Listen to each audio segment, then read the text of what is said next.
Come on.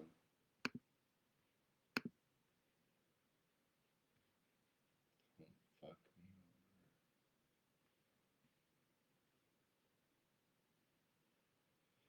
me over.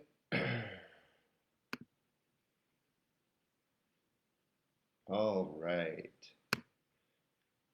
Let's see.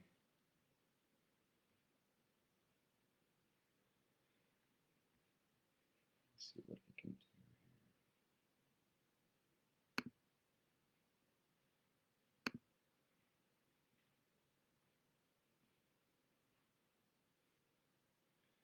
Just waiting for a couple people to get on the call here.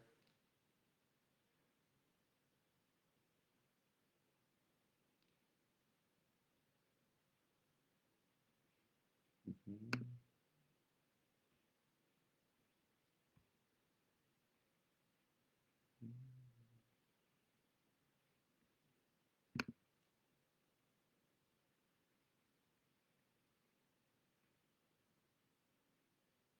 Okay, so we got a couple people on here. Um, I'm a little bit new to this Facebook Live thing here, so it looks like for some reason I can only kind of choose the camera here. So we're just going to go with the slides here today, guys. If you have any questions, um, just go ahead and put them in the comments here. And, after about half an hour or so, it should take maybe 20 minutes, half an hour, and then, we'll be able to get started, answering some of those Q&As. This is a fairly basic kind of concept about how we're able to really get the most out of what it is that we're doing. And, after training, um, hundreds of people over the last, say, 7 years, it really did come to the front that there's really only a couple things that are holding us back. And with that, what can we do about those things? So, first, we identify, okay, what's holding us back? Second thing we want to do is identify, what we can actually do. Like, what's the actionable steps? Um, to actually put a lid on some of these things. Maybe you're not suffering in all these areas, or maybe you're suffering in all of the areas. But at the end of this kind of presentation, you should have some tools to take away to kind of start patching up some of these holes in your boat. So let's jump right in. So the main reason I do this presentation is it constantly comes with people who want to get started, particularly with real estate. They may come in and they may ask me questions like, how come I keep doing the same year? Are you really in business if you're doing the same year every year? Why is it, maybe you're happy with that, but, why is it that we're doing the same year every year over and over? And it's likely because we're not training and growing, and we're not maybe investing in our education. One thing I always say is if you lose everything today, the only thing you can't lose is your education. If you were dropped in the middle of nowhere, no clothes, just as you were born, you still have your education, your tools, and the things that make you successful. And so, we can buy all the fancy things and all the cars, but that's not going to actually build you, because cars, clothes, things like that can just be taken in a moment. And why can't I get ahead? Same kind of issue. Why is it that I can't get ahead? Well, it's probably because the people ahead of you are training. And if you're not training, you're going to get beat by someone who is. And this brings me to the third point here is, why do I see others winning and not me? And again, I don't want to keep banging the same drum, but the reality is why do I see others winning and not me? It's probably because they're training, they're dedicated, they're committed to whatever it is they're doing, whether it's growing their landscaping business, becoming a better father, a husband, mother, whatever it is that your pursuit is, what are we doing to actually advance our education in these positions? And that's really the difference that you're seeing. So, a little background on me: customer service. So, I used to work for the city of Winnipeg. I used to work for a cable internet company, and I did customer service on the phone for about 7 years. Allowed me to become really comfortable on the phone and really get me that background so that I could get on the phone, handle people, in the sense that, sometimes a phone call can get heated, and certainly in customer service, that can be the case. The next thing I moved on to is, I had a passion in music, and I started making my own music, and eventually people were like, can you work, do that for me? So I moved into an entrepreneurship where I opened a recording studio, and I was kind of freelancing as a music producer for about 5 years.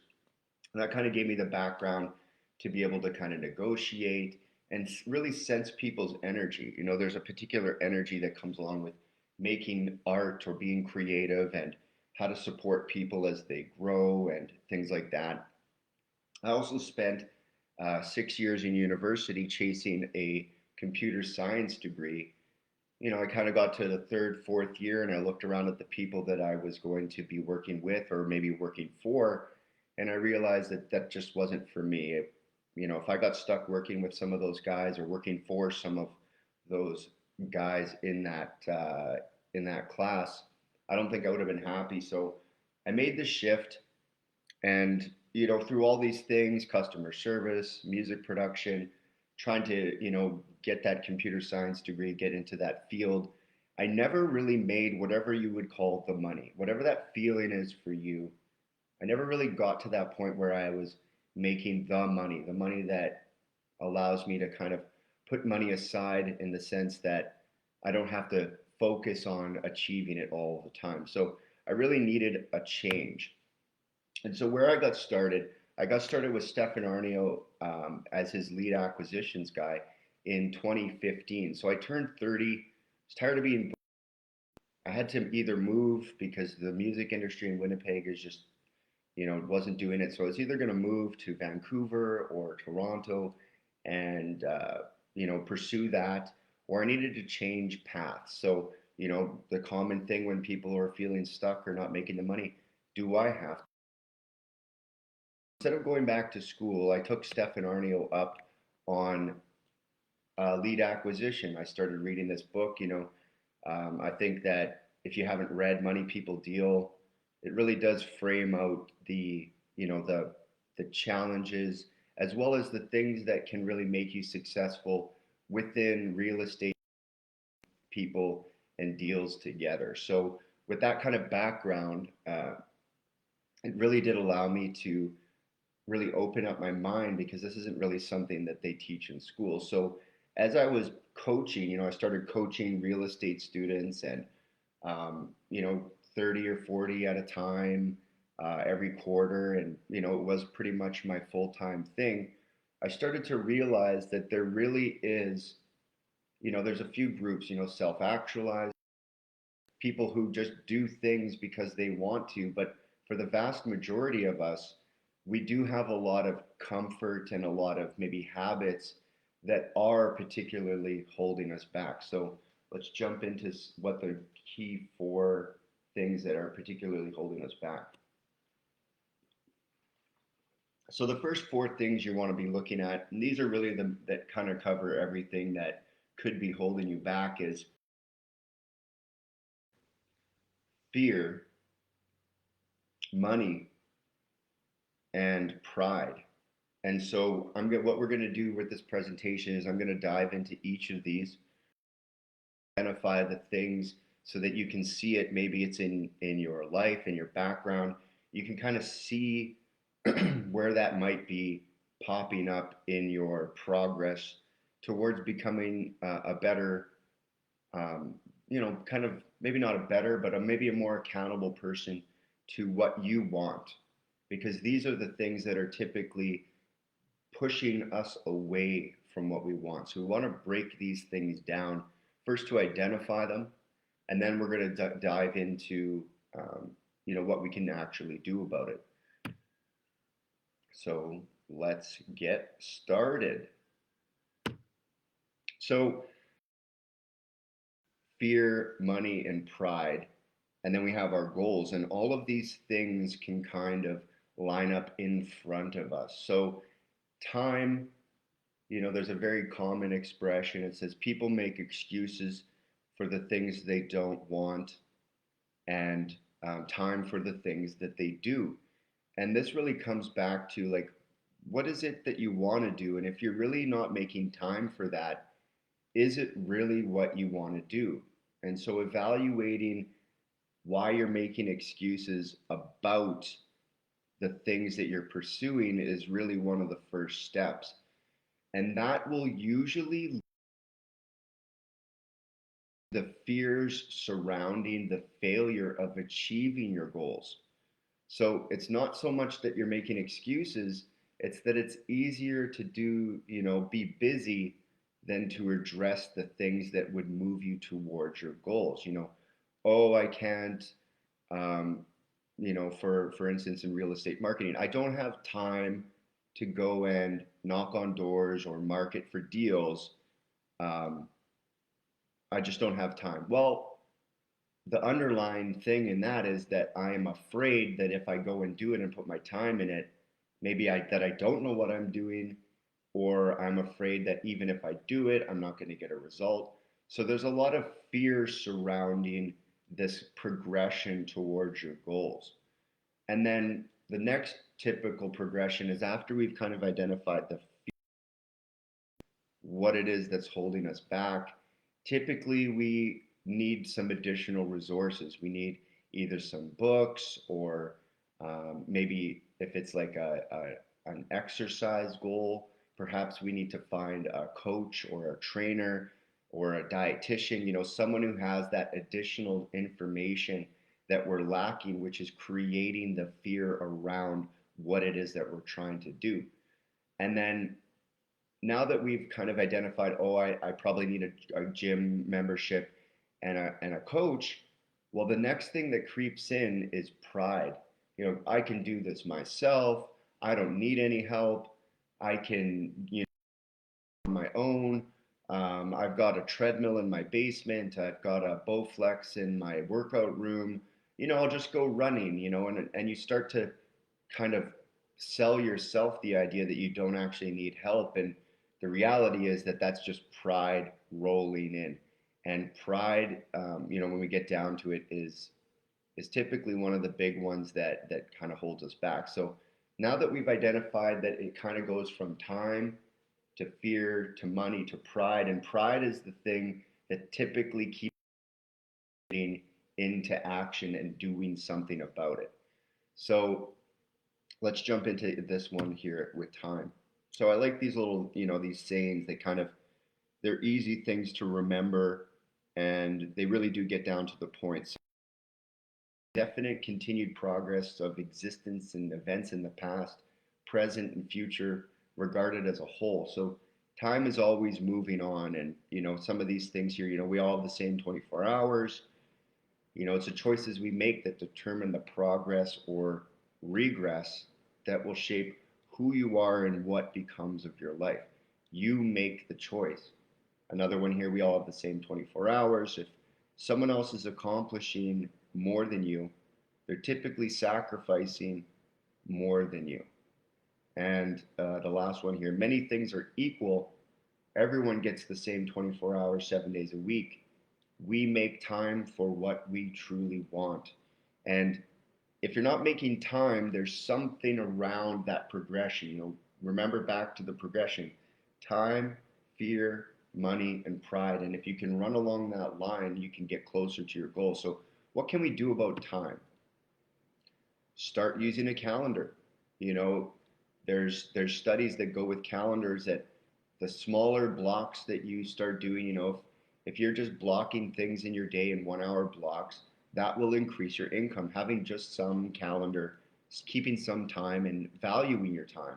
And then the smaller the block, 30 minutes, 15 minutes, Some CEOs and things at the top of their game are booking 5-minute meetings because that's all the time that they have to schedule.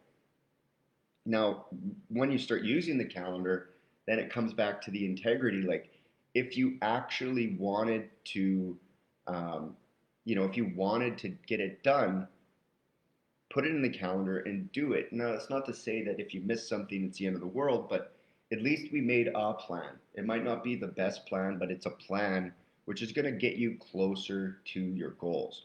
So, one thing that's really important in this particular step that is if you take time, I've got to do this house meeting on Saturday afternoon at 1 o'clock, and you're taking time from, let's say, family planning where you had scheduled to go for a bike ride. Okay, well, if you take that time, you must also give that time back. We only have so much, but we have to be mindful that if we're taking time, that we're also giving time. And then the next thing is going to be high leverage activities and low leverage activities. We can always find low leverage activity to spend our time on. If you're investing towards 150 or $200,000 a year, unless you love mowing your lawn, that's probably something that you want to outsource as a low leverage activity. That's not a high leverage activity. The same amount of time you would spend, cutting the lawn is going to be, let's say an hour. Well, what could you do with that hour? Could you have the guy cutting the lawn and also have, let's say, time to make some calls? So the trade here is time or money. Can we pay this lawnmower guy to cut the lawn and take that time back and use it for the family or use it to grow our business? So time is really important. Scheduling it, managing it, identifying what's the highest and best use of your time in this particular day, and spending some of your income to increase your income. There's a saying, people will do a lot of things to make money. They'll do pretty much everything to make money, but spend money. So really look at your low leverage activities and try to like iron those out. If you can outsource it, that's one thing. My mentor Stefan was really good at is you never catch him shoveling, you never catch him cutting the lawn, you never catch him cleaning the building, his unit, the office. That's a low leverage activity that you can hire out. So the next thing here is, and this is a really big one, especially, in today's day and age, media and the media particular slants and, people's opinions and social media, we mind. So a couple of nice slides here is, false evidence appearing real. What you are afraid to do is a clear indication of the next thing you need to do. And this is one that I would really hammer into my students is like, if you're feeling that discomfort, you must move towards that discomfort because comfort never got you, comfort got you what you have today. It will not provide what you want tomorrow. So an unpleasant emotion caused by the belief that someone or something is dangerous, likely to cause pain or a threat. And this really does pop up when we're looking for additional help. We're afraid of, will this work for me? Can I do this? Do I have enough integrity to actually complete this task? So, make sure that you're not feeding those fears. And one thing I would always say is you're not afraid of the dark. You're afraid of what you can't see in the dark. So the first step is really getting your mindset into a particular position. Tools to kind of clear your mind and calm down that machine that's just running in your head. And that's good. The fear-based reaction to things is kind of what keeps us safe, but identifying whether they're real, because it's typically false evidence appearing real. So once we get to the bottom of things, we'll be more comfortable with what's actually happening. So once we are looking at these fears, it can be the same for real estate or any sort of, I'm afraid to get a gym membership because I'm afraid that I don't have the integrity to go every day.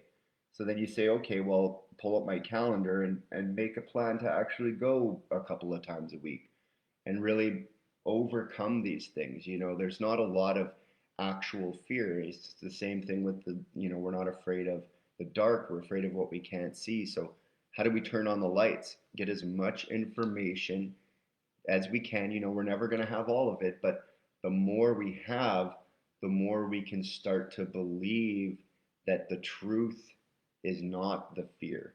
And we can put these fears away. And then with Headspace and like anything, these insecurities that we have about ourselves is primarily where these things are coming from. Can I be the person I want to be?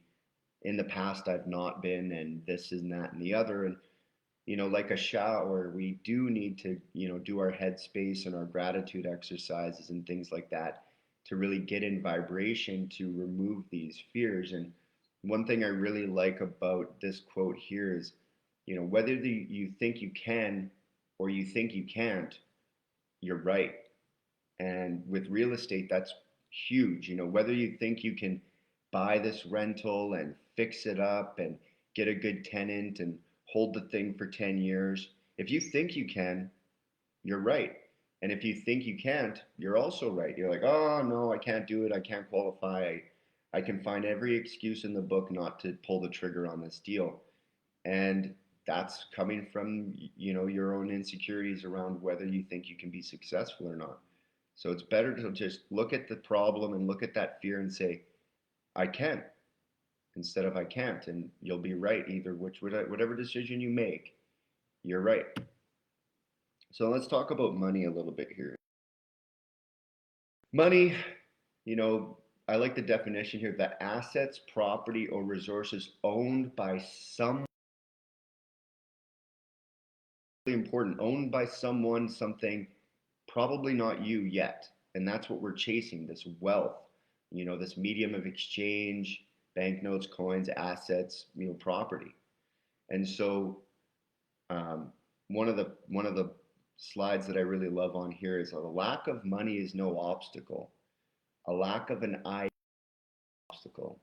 If you don't have an idea of where you want to go, no amount of money is going to solve your success.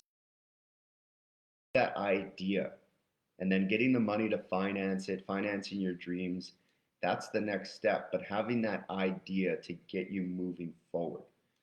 Now, this other one here: money is only a tool. It will take you wherever you wish, but it will not replace you as the driver. And these are the decisions that we make about our accountability. Whether you're looking for the gym membership or some sort of real estate training, any sort of pursuit like that, it will not replace you as a driver. You can't just put money on a problem unless you're hiring someone, and that's the time or money. But the reality is that that's not going to be the success you're looking for. You need to be the driver. So find the money for the idea and be the driver of that idea and that success, and take it to that next level. And here at the end here, time is more valuable than money. You can get more money, but you cannot get more time. So when people are like, I'm just going to do this myself, I'm already doing a couple of real estate deals, I don't really think I need that next push. Well, what got you here won't get you there. And with the investment in that further education, yes, people get results in all sorts of programs and things like that, and making sure that you're looking for the right one and that it's a fit for what it is that you're doing. But go out there, deploy that capital, invest inside your mind, and keep that out. Cars and clothes, but we're going to be changing our cars and clothes, but our mind is ours forever. So what can we do with the money? So one thing that has always really resonated about the mindset around money is that there are more money than deals. And so with money particularly, especially with all the money that they've been printing in the last couple of years, there is a huge influx of spending. There's getting credit, getting lines of credit, having some sort of savings or leveraging maybe some inflation that you've experienced on some of your properties, this is where that money is coming from to actually execute these things on deals. The same thing with raising capital. There are way more, there's way more money out there than there ever are deals. And so never really be concerned with the investment coming into the property. Yes, we should be concerned with, how we can get money and how we can learn those tools, but there's far more money than there ever is deals. And so being able to, have, say again with the gym membership, you're the deal. Your body is what you're trying to build. Take the money, invest, get the result, collapse the time frame. And so this takes us to the next point here with training. Learn from the best. There's no, if you're really dedicated to whatever your pursuit is, whether it's starting an online business or getting into real estate or, becoming a marathon runner, well, go into Shapes or whatever gym, and running on the trail may be what you're looking for.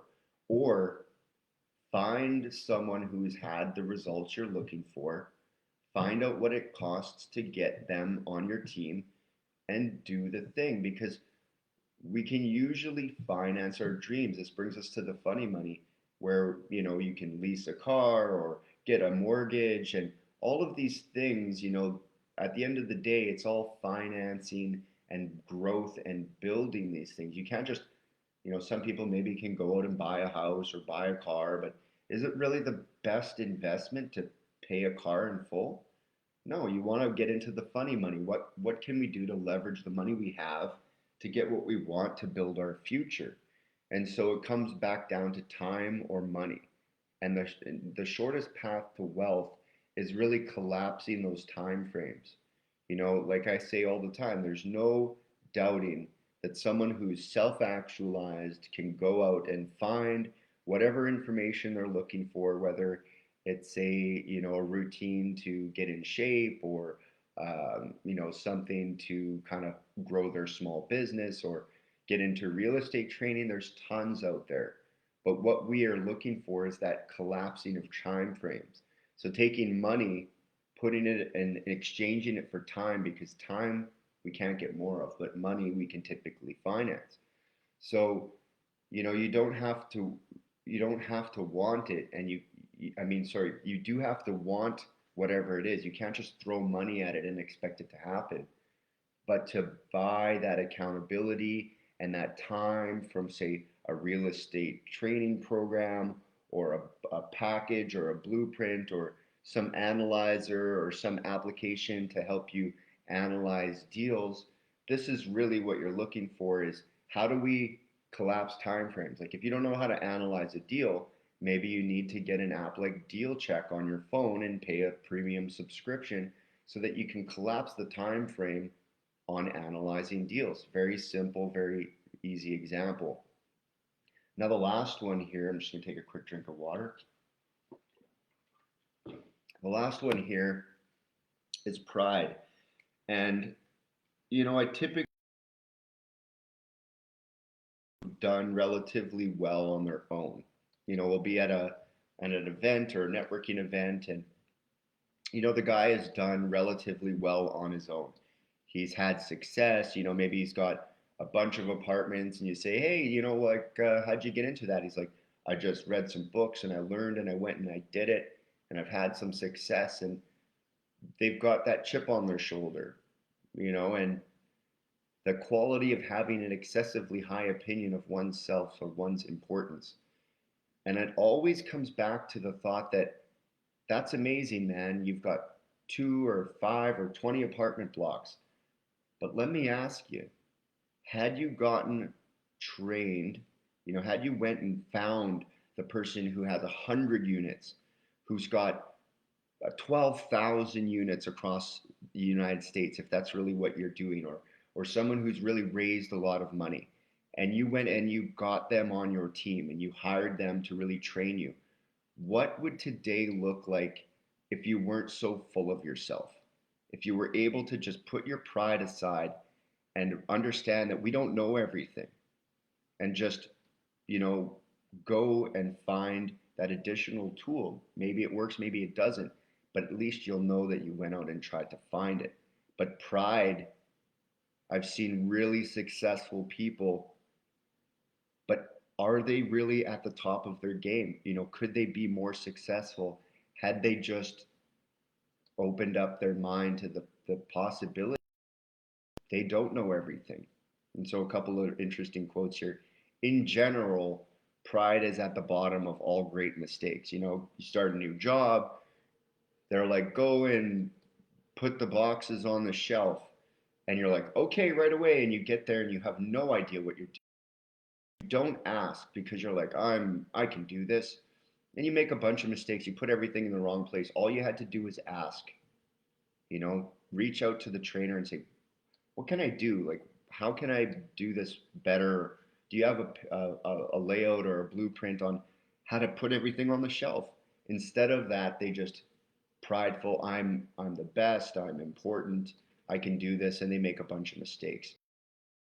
Real estate, health, wealth, you know, relationships, happiness. Pride is typically what's holding us back from the really great things in our lives. So sometimes, pardon me, sometimes we got to shut up, swallow our pride, and accept that we're wrong. It's not giving up, it's growing up. And, you know, I think that there's a period in, especially in a man's life, when pride is really, you know, we're having some success. And the next step to growing up is really letting that go and letting the pride go and being open to, you know, other people's opinions. And this is another great one. And we've probably seen it. If you're a landlord, you'll probably recognize this in your tenants here. Pride and poverty don't get along, but often live together.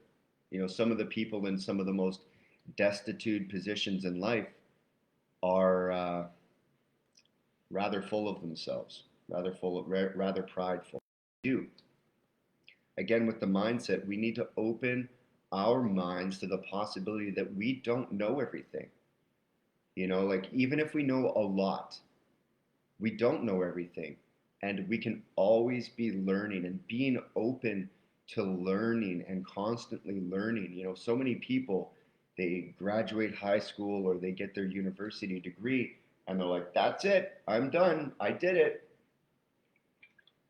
nothing more to do here, I'm done learning for the rest of my life. And it's just like, no, no, you're definitely not. And the pride is typically based on this assumption that we're not wrong or that we can't be wrong. But wrong is subjective in the sense that, you know, maybe how you're financing your properties right now is working for you. And maybe, you know, you're getting good rates at the bank and you're recycling your capital and that's working. But is it scalable? Is it the next thing? And we have to be open to other possibilities to expand our business and our pursuits.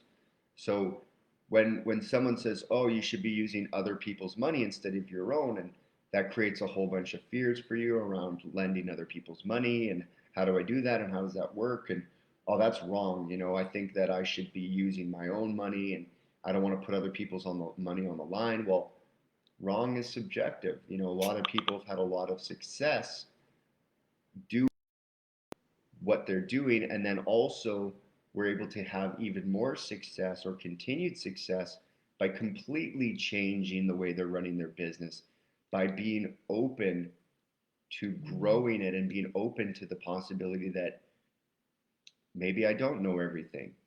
But pride is the thing that says, I do know everything. I've got this under control. You know, the house isn't on fire. All my deals are fine. Everything's good. Maybe they are, maybe they aren't, but that's pride speaking. And so we have to be open to criticism and other people's perspectives and opinions. That's growth. You know, how do we grow? Well, we need to be, you know, we have to put things into ourselves to grow. We can't just be empty and closed. That's not going to work. So, you know, you have done amazing things, but what's the next step? and being open to that, you know, getting to a plateau. You see the same carpenter, you see doing the same amount of business the same year over and over again. They haven't updated their trucks because they're worried, hey, you know, the trucks, they've been getting us deals and people have been calling us, let's not change the logo, let's not do anything, let's not mess with it. And they're going to have the same result. Maybe we can get a marketing company in here. Let's get a second opinion about the way the color of our truck is painted. Let's grow our business. And so this is where we bring in the consultants again, who can see what we can't see. There's this saying of the pickle jar, you know, we're the pickle in the jar. And sometimes we need someone to read the label and say, oh, are we a dill pickle? Are we a sweet pickle? Whatever it is. But we're in the jar, you know, and we need people on the outside of our businesses and our pursuits to really, you know, dial in on what we can do, you know, maybe what are our blind spots. And that's really where the accountabilities, you know, joining masterminds, taking that next step. You know, maybe you're not looking for help at the beginning of your business, but to really take your business to the next level, you need to surround yourself with people who are at least on your level or on the next level. And that's really where like we're starting that here with Prosper Path. So joining the mastermind is really, you know, what we're looking to do here, and find those people that are successful to, you know, kind of get the most out of what we're doing to really get to that next. Just give me 1 second here.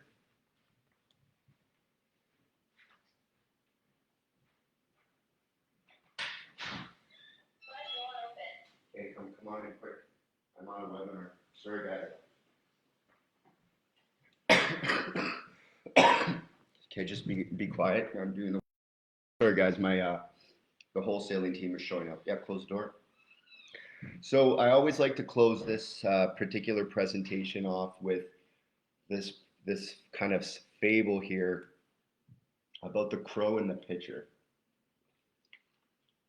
So the story goes is the crow is flown deep into this desert, and there's no water around, and it's just dying. It's at the end of its rope. It's almost, you know, dead. And it comes across this, and the water is right down at the bottom of the pitcher. And it tries, and it reaches down and it reaches down, and it's trying to get to the water to survive, you know, and to live and to get to that, you know, next meal or that next thing. And it's looking down and it can't reach it. So it goes to the side and it sees some rocks, some pebbles, and it starts picking up a pebble and dropping it inside the pitcher, and picking up a pebble and dropping it in the pitcher. And little by little, the water starts to rise up to the top, and eventually the crow is able to drink from the water. So it's not something that's like immediate. You know, a lot of these things that we're pursuing and growing and growth and becoming, you know, our best selves is a progressive thing. This isn't something that's going to happen right away. This is something where you have to put pebble by pebble. We are going to raise the water up inside of our pitcher until we can finally take that drink and get that success that we're looking for to, you know, survive and thrive and eventually become the, you know, our best self. So, you know, I'm sure I kind of butchered the story, but if you want to go read the fable, you know, it's right here, poet. I'm not even going to try to pronounce that, but I really love the story because it really does reinforce the fact that, you know, the crow is not huge. It doesn't have hands. It has to slowly, little by little, put the rocks in there and raise up the water to get what it is. You know, we're not immediately going to get what we want, but if we continue to pursue that in all the ways, with our time, with our money, putting our fears away, putting our pride away, investing in ourselves with our money, investing our time in the things that we want to pursue, little by little, we're going to raise the life, and we're going to be able to, get that result, drink the success that we have, cultivated by pebble, putting those rocks and getting what we want, from the result here. So just a summary, guys, of what is truly holding us back. So again, we'll just run over them real quick. The things we can do about our time, start planning what we're doing with it. The things that we can do with our calendar and our plans, have integrity to do the things that we said we're going to do. Avoid low leverage activities if at all possible. Stick to the high leverage activities. We can find people the less, the lower leverage activities. And it does come into always a time or money trade. If you don't have any time, you probably have a good amount of money in your bank account. You're working on this, that, or the other. And if you've got a lot of money, you probably don't have a lot of money in the bank account at the beginning of your pursuit. So we can do things, if you can't afford to pay the flyer guys at the beginning of your business, put your boots on, get your printer out, print some flyers and do it. Put your time into something in exchange for the money that you don't have. And then the next thing here, fear. What can we do about the things that are insecurities flaring up? Mindset. We got to, look at apps like Headspace or Headway. That's a great nonfiction summary to really start training ourselves. And then facing them, coming to terms with the fact that we do have fears around our pursuits, and actually, identifying them and finding out where the false evidence is, like that, because you don't believe in yourself or something like that. So start believing that you do have that, that strength, instead of believing the opposite because you haven't tried. You're like, oh, I could never run that fast. Well, have you tried? No, I've never tried to run that fast. Well, maybe try, because that's false evidence. You've never actually done it, so give it a shot. And daily, let's repeat these things. Get the mindset straight so that we can, go as fast as possible. And then around money, we typically don't have the money for our dreams. Like, I want to buy a 100-unit apartment block. I don't have the money for a 100-unit apartment block, but certainly I can find it. Certainly there's people out there that want to be partners with me on that sort of thing. And training, investing in myself with the money, the limited funds. I invested the time when I had no time, and I invested the money when I had no money. And this is what comes with the funny money. Stop putting all of your money into properties, guys. We can stretch it out. We can find other people to put money in it. This game doesn't require money, but it does require training on how to really get the money into the business. So you can either learn your time, or you can invest with our money and really find someone who can take your business to the next level, whether that's in the marketing of your business, whether that's in a coach to train you on the business, whether that's tools and applications to streamline your business. Invest in yourself. It's the greatest return. And then the last thing that typically holds us back from going to the next level is our pride. We have to get rid of the pride. We have to open ourselves up to, I don't know everything. I'm going to be a learner for the rest of my life. I will continue to pursue my goals without holding myself back, believing that I know everything and that I'm the most important. I'm the center of the universe. Newsflash, guys, you're not. Nobody is. But what we can do is we can be open. And you'll notice that the people who are most successful are always open to criticism or ideas about their business. So finding that person, maybe you don't need real estate training, maybe you need a life coach to break down, help you with that in your life. So it really comes down to it, guys. There's a lot here. You can go back and watch the recording. I'm